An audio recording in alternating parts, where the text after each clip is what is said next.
You cannot prove I exist, and I cannot prove you exist. You can see my face, you can hear my voice, and you assume based on that there's probably a mind in there. But every one of those things happens within your experience. So how do you actually know I'm conscious? How do you know I'm not merely an image projecting in your mind? And that is, ladies and gentlemen, philosophy's most radical position, solipsism. This is the philosophical position where you only know that your mind exists, and a matter of fact, your mind can likely be the only thing that exists. And unlike most ideas that most people come up with at 3 in the morning and then promptly forget, solipsism isn't actually as stupid as it seems. You know, it has serious philosophical grounding, and it begins with one of the most strongest claims in the whole of modern philosophy. And under strict rules of logic, it may be impossible to refute. Show the solipsist another person, and they claim that that person is just an image within their mind. Punch the solipsist,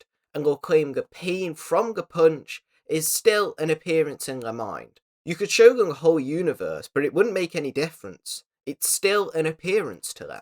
Every piece of evidence you provide arrives through the consciousness of the person who is questioning everything. Solipsism, therefore, is like philosophy's cockroach. You know, once you believe you've killed it, it suddenly crawls back in under the bed. However, I think there's a way to beat it. Now, this isn't the standard way in which people think I'm going to do this. I'm not actually going to prove other minds exist, certainly. Mostly because I think that's pretty much impossible. Instead, I'm going to concede that solipsism is logically possible. However, I'm going to show that this becomes unstable once the solipsist decides that their philosophical position is suddenly meaningful, and that their expression of their position is meaningless. Because the solipsist can doubt the existence of other people, I'll concede to that. But what the solipsist cannot explain is the language they use to deny other people, and express their doubt, as they are borrowing from the public world they choose to deny, the self alone. So what exactly is solipsism? You know, I've spoken about it in the beginning,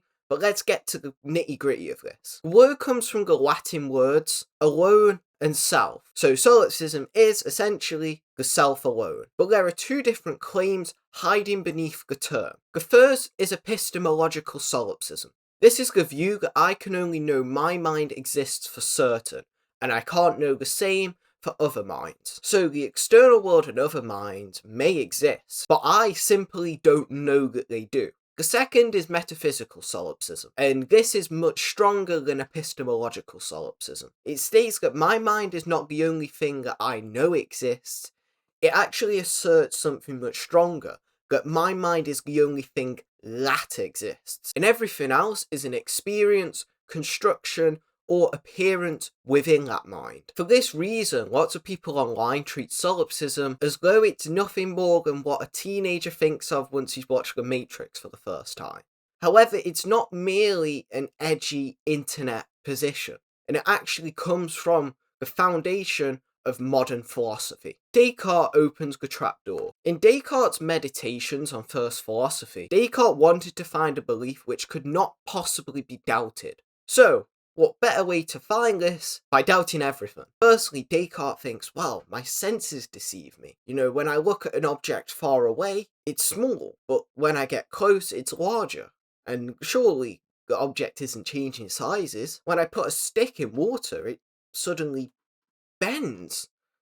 The stick doesn't actually bend, surely not. And if my senses have deceived me once, why trust them? Possibly they could be deceiving me now. Descartes' second method of doubt is the dream argument. You know, I have dreams at night, so if I'm dreaming then, am I dreaming now? You know, as I record this video, perhaps this is just a dream. Yeah, it's pretty accurate, and, you know, it feels very realistic, but perhaps it's just a dream. Descartes' third method of doubt is the evil demon. You know, it's not logically impossible that there's some sort of evil demon or mechanism that's generating every single experience within my mind. Therefore, everything's manufactured and isn't authentic. Then there must be something which is being deceived. Descartes' doubting there must be a thing which doubts. If Descartes is thinking, then there must be something which can have thought, and that gives us the cogito. In the Latin, cogito ergo sum, or I think, therefore I am. Or more accurately put, When there's thought happening, Descartes claims the existence of a thinker cannot be denied. And although there's quite a few people online, and I actually know someone that puts cogito ergo sum in their bio, because they think it's a celebration of thought, when it actually, if they just read a book for once, they would know that no, this is actually one of philosophy's most profound and pivotal discoveries. Anyway, I digress. More to the point, however, Descartes himself was not a solipsist, or at least in the traditional sense, as from this point, Descartes attempts to rebuild knowledge and the world through God. Whether this works or not, spoiler, it doesn't. I'm not gonna get distracted here because it's not really the point, it's just useful to know. However, if you would like a video on that, then let me know. Unlike Descartes, the solipsist simply stops at the cogito. They go, the existence of my thought is certain, and everything beyond that remains open to doubt. So the solipsist is essentially Descartes without the escape ladder. The position you cannot disprove. Right, listen up, because this is probably one of the most important parts of the video. And I need to make an important concession. Solipsism is logically possible. Calm down, people.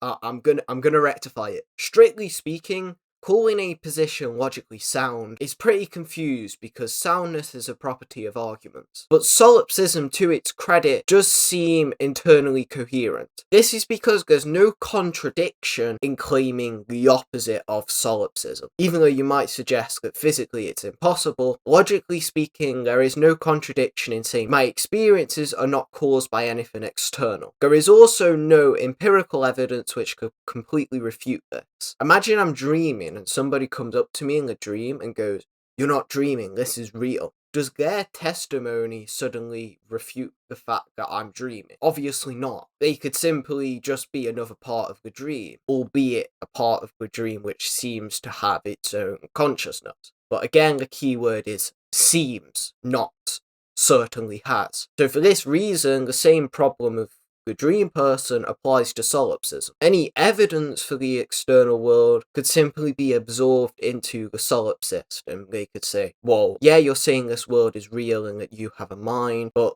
that could simply just be part of my own experience, which of course I doubt everything apart from my own thoughts. So for this reason, and as many people I've seen online fail, we can't refute solipsism by simply saying, well, I do exist. I will concede that is very commonsensical to suggest it's not a good argument at all. However, to counter the solipsist, the very fact that their position seems logically irrefutable does not make their position true. It may simply just mean that their position has been constructed so that no possible evidence can ever count against it. Can behaviour reveal a mind? I slightly touched on this before, but the most obvious argument is some sort of argument for other minds from analogy. It begins with something I know directly. I know my own mind directly through introspection. I can go into my mind through my thoughts. Therefore, conclude from this that I have a mind.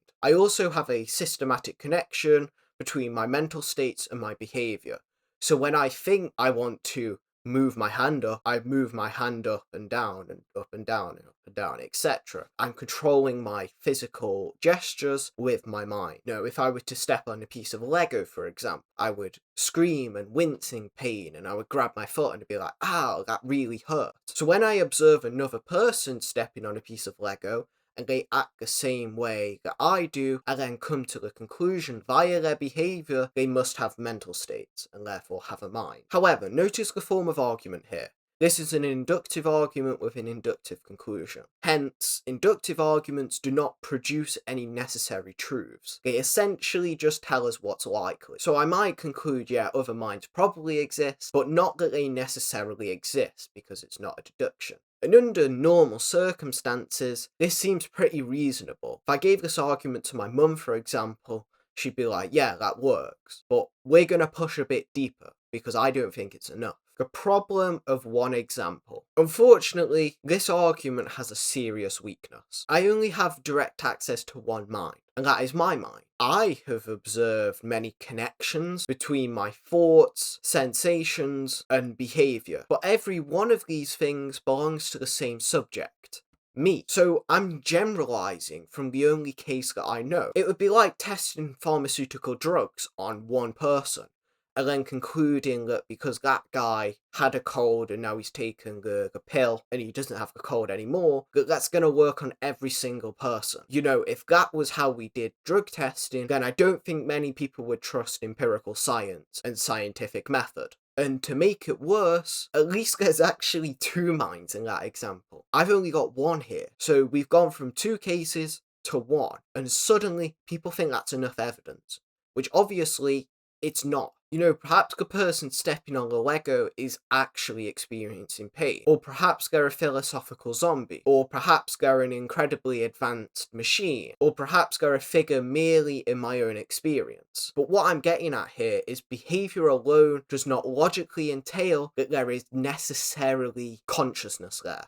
This does not make the argument from analogy useless, as I think for everyday usage on the street, let's say, it's a pretty good argument. But what I'm revealing here is that argument does not produce proof, it produces likelihood. Those two things are incredibly different, especially in this analytical pursuit to refute solipsism. And because the solipsist demands certainty, the argument from analogy is not going to cut it. Wittgenstein changes the question. Now we're met with one of the weirdest, most talented, and arguably most incredible philosophers to ever live, Ludwig Wittgenstein. Now, if you want to look into this man, there's some pretty good books that I'm not going to summarize here because I wouldn't do them justice. But essentially, Wittgenstein offers a completely different approach to this problem of solipsism, as instead of trying to prove other minds certainly exist, Wittgenstein attacks the picture of language and the mind that creates the problem in the first place. The traditional picture looks like this. When I look into my own mind, I discover private mental objects, whether that be pain, thoughts, sensations, emotions, and I attach those words to private objects. And when I observe bodies behaving similar to how my body operates, I infer that similar mental objects must exist within them too. My mind is directly known, whereas other minds are theoretical entities inferred via behaviour. But Wittgenstein argues this is not how language functions. He argues meaning does not come from a private individual attaching words to private objects. Instead, he changes the game and he goes, words only have meaning because of their public use. Consider this example. You know, let's go back to primary school for a second. And I, as the teacher, hold up a pen. I hold this pen up and go, class, this is a pen. And you go, no, that's a pencil. And obviously my job as a teacher is to correct you and go, no, that's a pen. And this is a pencil. The two objects are different, but this is a pen. Wittgenstein's goal here is to illustrate how language works, because it is mediated through public use, people checking how people are using their words, and correcting those that use their words wrong. Therefore, there's a distinction to what seems correct to the child who used the word pen wrong, and what counts as the correct usage of the word. Now, imagine I created a completely private language. By private, Wittgenstein does not mean a secret code. Instead, a genuinely private language would contain words referring to experiences which only I could possibly identify. So imagine that I have a completely private sensation, and I decide to call this sensation S. And whenever this sensation occurs throughout my day-to-day life, I write S with inside a journal. But how can I determine whether I'm actually using S correctly? All I can really do is go, well, that's what S felt like before, and remember that, and then go, well, S feels like that now. But what determines if my memory is correct? Because people forget things. That's a pretty normal occurrence. So I'm essentially just checking one private judgment against another and hoping that I remember correctly.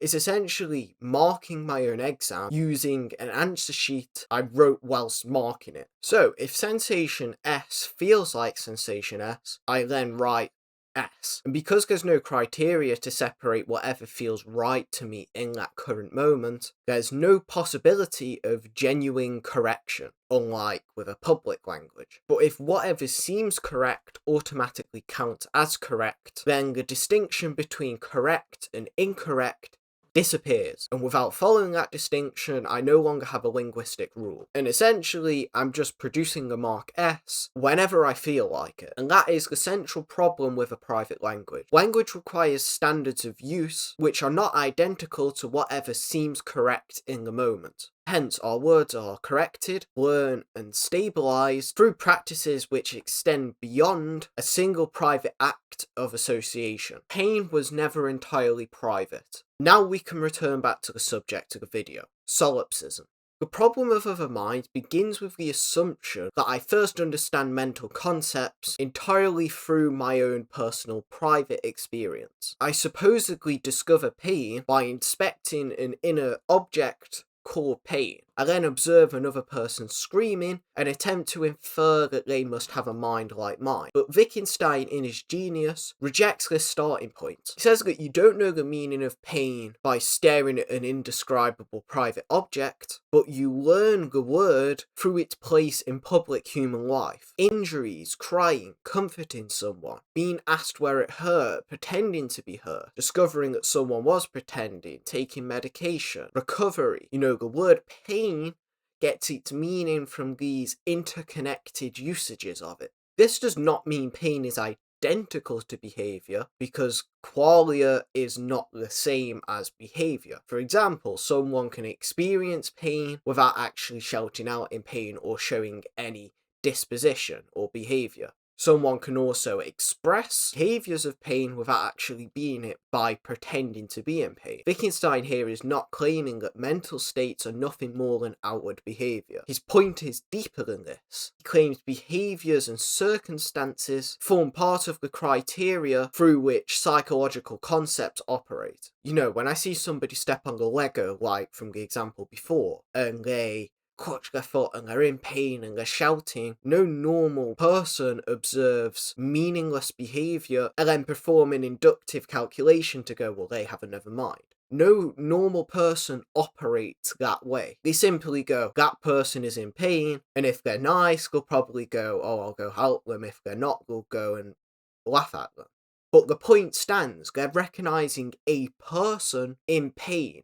They're not doing a weird philosophical calculation to refute solipsism. And this fundamental change from Wittgenstein with his public language changes the problem of other minds. The argument from analogy is essentially wrong in its first premise, because it assumes I'm trapped in my own mind and I need to somehow use my mind to reason out of it and get back in my body and into the world. But the concepts in which I use to describe my own mind and the reason that I'm using to get out of this weird philosophical position is already embedded in public linguistic practice. I do not first process a completely private concept of pain and then project it onto other people. I simply know what it means to say I am in pain is inseparable from learning how pain language operates within a wider human context. Hence, the supposed gulf between my mind and others' minds has been exaggerated and created into this huge philosophical problem via a false philosophical picture. The solipsist treats consciousness as though it is a private object hidden behind behaviour, but psychological language, on the other hand, does not treat other minds as though they were an invisible scientific hypothesis. Other people's actions and expressions are not merely evidence pointing to the fact that they might have a mind. They are the fundamental part of what gives our mental concepts application. What has actually been defeated? Now, I'm going to have to concede with the solipsist for a moment. I've not deductively proved that other minds in the world exist, and the sophisticated solipsist, not sure if there's actually many of them, would reply with something like this. Everything you've described within this video, including language, correction, and apparent social practices, could still exist within their mind. And logically speaking, they are correct. There's no contradiction in that. I've got to bow down and pay my fair dues, because they've got me there. Wittgenstein cannot logically disprove solipsism and spew minds into existence via an argument about language.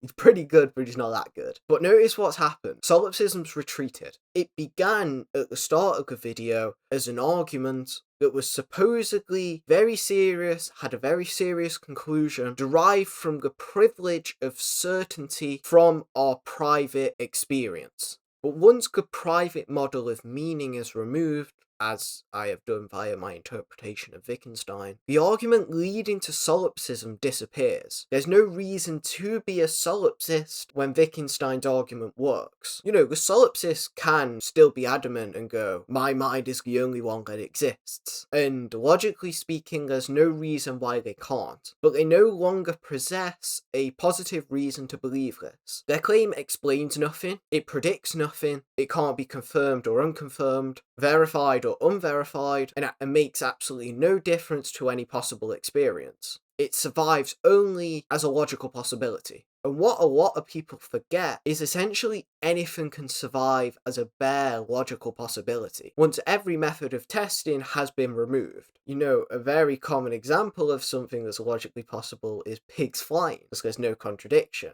But go outside and I doubt you're going to find any flying pigs. I mean, perhaps the universe was created 10 seconds ago and I have a load of false memories in that creation, and everything that I've done, quote unquote, is just a false memory. You know, perhaps every person, when I stop looking at them, disappears, but when I look back, they suddenly reappear. Perhaps this entire video is generated by an evil demon that has a weird obsession with analytical philosophy. You know, none of these claims possess an immediate logical contradiction, but the fact that we can't absolutely and necessarily disprove something doesn't give you a positive reason to believe in it. Just because something is logically possible does not make it tenable, and that's what I've shown here. Solipsism is a logically possible philosophical position, and a very radical one at that, but it's not at all tenable. Conclusion. I feel through this video I've done something different. And although solipsism isn't defeated by discovering an external object which the solipsist is forced to believe in, I've shown that solipsism is defeated by showing that the very philosophical framework which it relies on is confused. The solipsist claims that their private mind is certain, but the language that they use to identify that mind, distinguish truth from illusion, and formulate their position is governed by standards which are not created via private assertion. Words such as mind,